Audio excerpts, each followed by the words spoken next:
I don't care what nobody say. I definitely agree when they said men who grew up watching their mothers struggle and have to work and pay bills and take care of the kids with no help, they definitely feel like the women that they get with should have to, like, fend for themselves and go through that. All because that's what they grew up watching mommy do. That's because your mother didn't have a real man beside her that loved her, that wanted to protect and provide. That's why you seen your mama always all shooken up and working, and you know what I'm saying? That's not a soft life. You know what I'm saying? That's she didn't live, the life that she needed to live, and that's sad.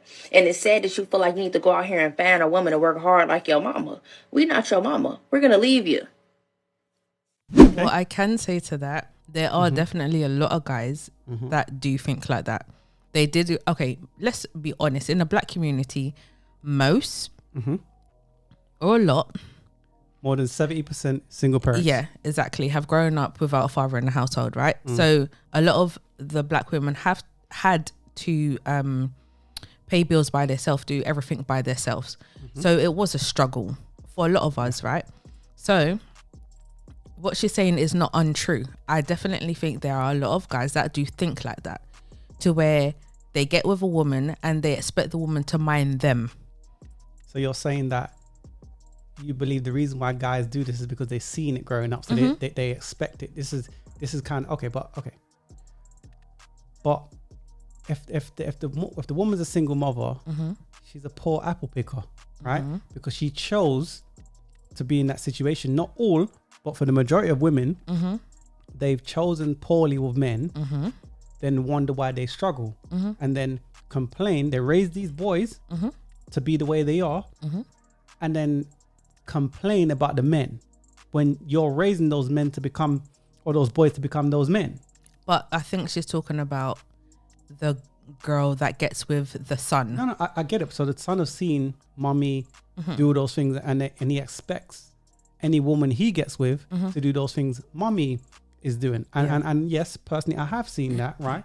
But I also, on the flip side, I've seen guys where they say, nah, it's called almost like a son-husband thing. Because mommy don't have no man, and that boy is the man of the house. He becomes that at a certain age. So then he doesn't rely on women to take care of him. He more takes care of women, and sometimes some of those women can take advantage of men like that. Yeah. So that's why I've seen two sides to that, maybe even three. But that's the two sides I touch on. That's now the two main sides. Yeah. I think that's true. Yeah, I would just say that the guys that do think in that way, they do definitely expect the woman to pay the bills, to do everything for them, like as if he is their son. It's like we're in a relationship. I can't do all of this stuff. You have to help me. So it's not the girlfriend's fault, because okay, it is in the sense of she picked him. Yeah. But obviously it's the mother's fault for not doing what she had to do in her time and have a father in the household. So if that young boy has an example of what a man is supposed to be, what he should do as a man, then maybe he would act a bit different. Not even maybe, I think it's kind of clear. It's very clear. Kids that come from two-parent households do fare better. So if a young boy doesn't know how to be a man unless he's taught. Now, I'm not saying a woman can't show him up to a certain way, but you need a man to teach a man. Yeah, that's true. I think mums can teach up to a certain level, Then daddies, but they need to take over the so kids that come from two-parent households do fare better. Like a lot of dudes in the black community, they come from a single-parent household. Mommy's the primary carer. They don't know how to be a man until later on. So they got F up a few times. And some learn how to be a man later on in life, and I'm sure a lot of black men can contest to that. But that's some of our thoughts anyway, guys. Share some of your thoughts in the comments below.